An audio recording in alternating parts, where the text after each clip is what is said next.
சாய்மனை கதிரை மென்மை படர்ந்த அப்பாவின் சாய்வு நாற்காலி எப்படி மரமானது என்று எனக்கு நினைவில்லை.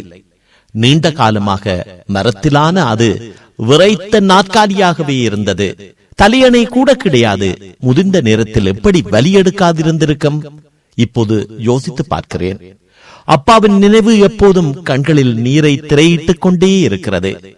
அப்பா அநேக வேளைகளில் சாய்வு நாற்காலியில் தியானத்தில் இருப்பது போலவே படுத்து கிடந்தார்.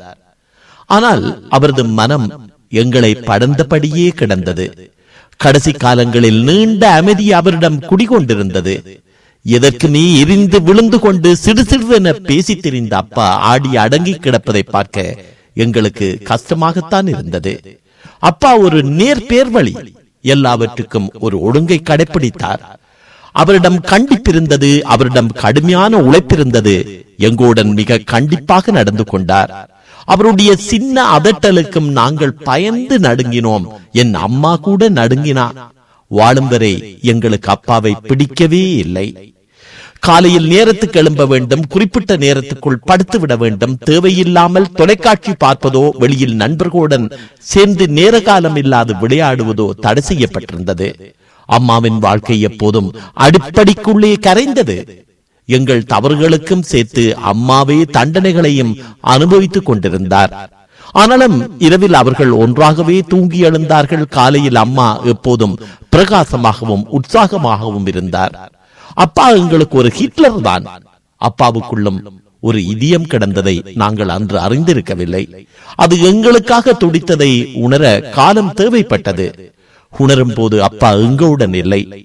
சரியான விடயங்களை கண்டடைவதற்கு நாங்கள் காலத்துக்காக காத்திருக்க வேண்டியிருக்கிறது. ஆனால் காலம் ஒருபோதும் எங்களுக்காக காத்திருப்பதில்லை.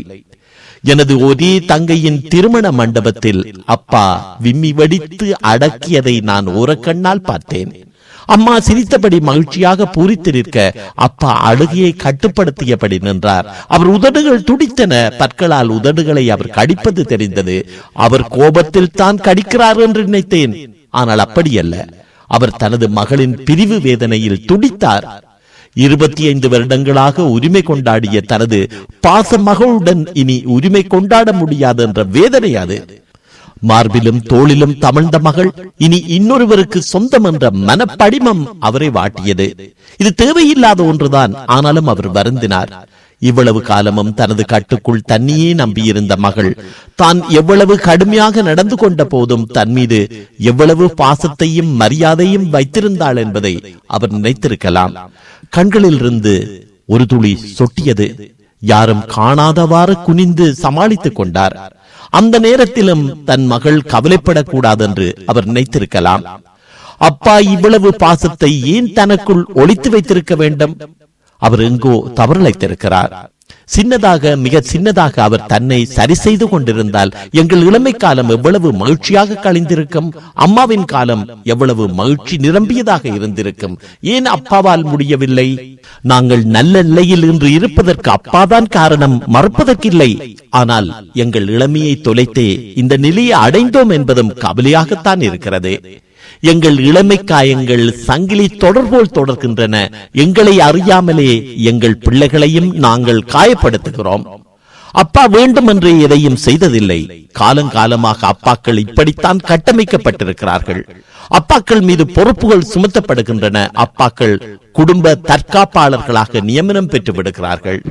தங்கள் பொறுப்புகளை செவ்வனே செய்து முடிக்க அவர்கள் கடும் பிரியத்தனம் எடுக்கிறார்கள். அவர்கள் எடுக்கும் முக்கிய பாத்திரம் வில்லன் பாத்திரம்தான். இந்த பாத்திரங்களை மிக லாபகமாக அம்மாக்களே வழங்கி ஒரு வகையில் அப்பாக்களை பழிவாங்கியும் விடுகிறார்கள். அம்மாவும் எவ்வளவு காலம்தான் பொறுத்து கொண்டிருப்பது? அம்மா ஒருபோதும் தனக்காக வாழ்ந்ததில்லை. அம்மா தன்னுடைய அப்பாவுக்கும் சகோதரனுக்கும் கட்டுப்பட்டு பின் எங்கள் அப்பாவுக்கு கட்டுப்பட்டு பின் எங்களுக்கும் கட்டுப்பட்டு வாழ நிர்பந்திக்கப்பட்டு விட்டார். அம்மாவுக்கென்று ஆசா பாசங்கள், விருப்பு வெறுப்புகள் எதுவும் இருந்ததில்லை. இருந்தவற்றையும் தனக்குள்ளே அம்மா சுருக்கி கொண்டார். அப்பாவின் முதுமை கால பணிவிடைகள் அம்மாவுக்காக காத்து நின்றன. அம்மா அதை மனவிருப்போடுதான் செய்து கொண்டிருந்தார்.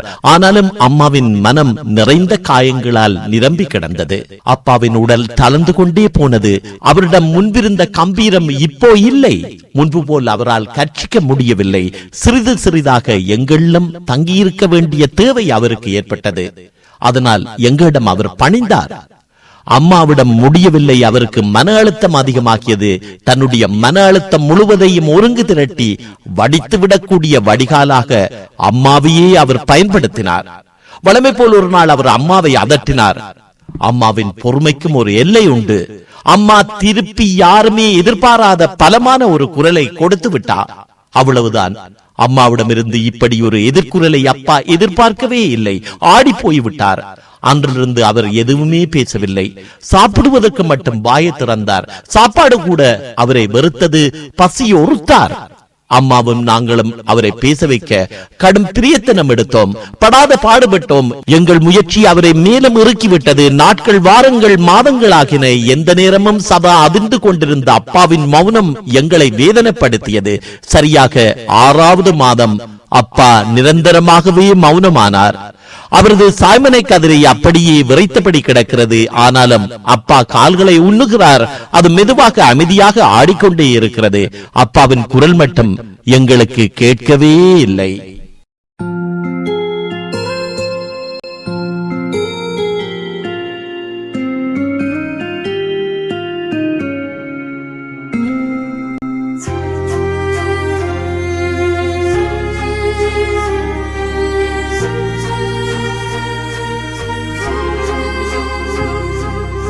அப்பாவும் அன்புக்கு ஈடாகும் ஆகாசம். அப்பாவும் தியாகத்தை மிஞ்சிடுமா தாய்ப்பாசம். ஓடும் ரத்தம் நாடி நரம்பெல்லாம் வாசம். உன் வேர்வத்துளி தம்ப நாம் படிக்கும் இதிகாசம்.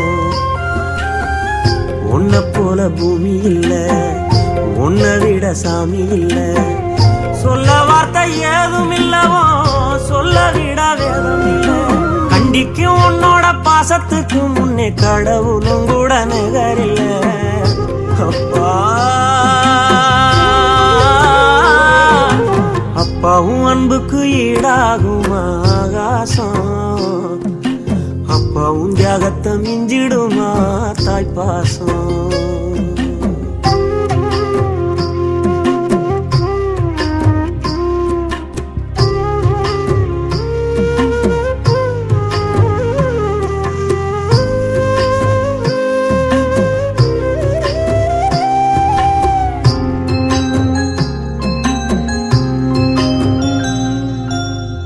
வறுமைய சொன்னதில்ல, நீ வாடிமான நின்னதில்ல. எதையுமே தனக்குன்னு நீ இதுவரை என்னவில்லை. சொத்து சுகம் வந்ததில்ல, ஒரு சொந்த அள்ளி தந்ததில்ல. எத்தனையோ துன்பத்திலும் நீ யாரையுமே நுந்ததில்ல. உழைச்சி உழைச்சி நீ ஓடான எழுத படிக்க நீ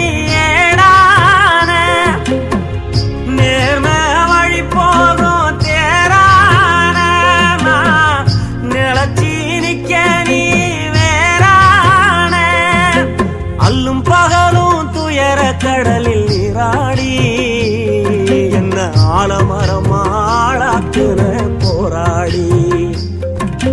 அல்லும் பகலும் துயர கடலில் நீராடி என்ன ஆலமரமாளாக்குன போராடி.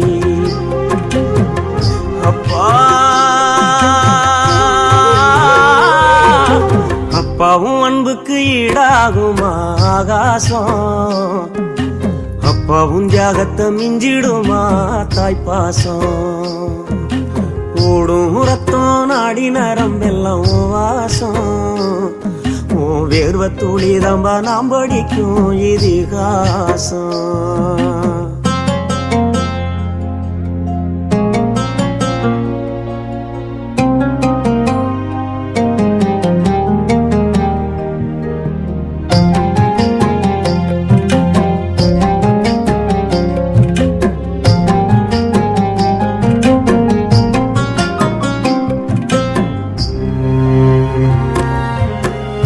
அப்பாணி மந்திரமா பாடுபட்ட எந்திரமா.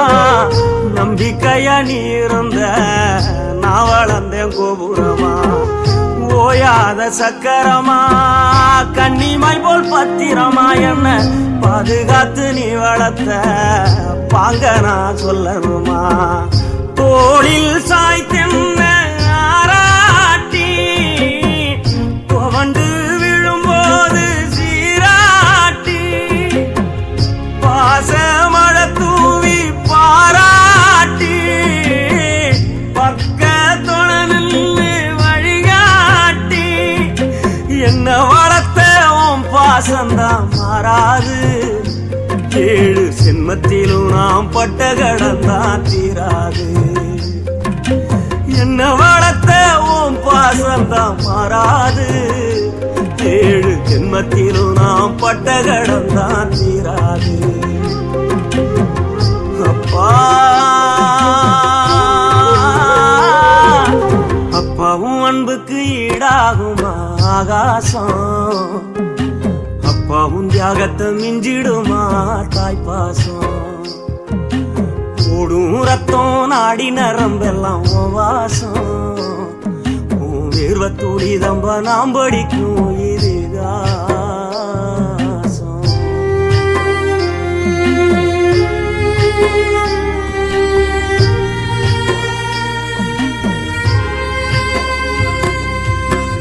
பூமி போலவும் பொறுமை திராதையவும் பெருமை என்னைக்குத்தான் மாறிடுமோ இன்னல் படும் நிலைமை காலத்துக்கும் உங்கடமை ஓயலைய என்ன கொடுமைய கண்ணீர் துளி பாடுதையா பெத்தவனே ஓ அருமை எதையும் எதிர்பார்க்க தியாகம் நீ எந்த பேர் தேடும் மேகம் நீ மூச்சில கலந்தாடும் சொந்தோடி முடிவே இல்லாத வந்தோடி நீ இல்லாமலாகிருப்பேன் சேதாரம் அட நீதான் பய வாழ்க்கையோட ஆதாரம் நீ இல்லாமலாகிருப்பேன் சேதாரம் அட நீதான் பய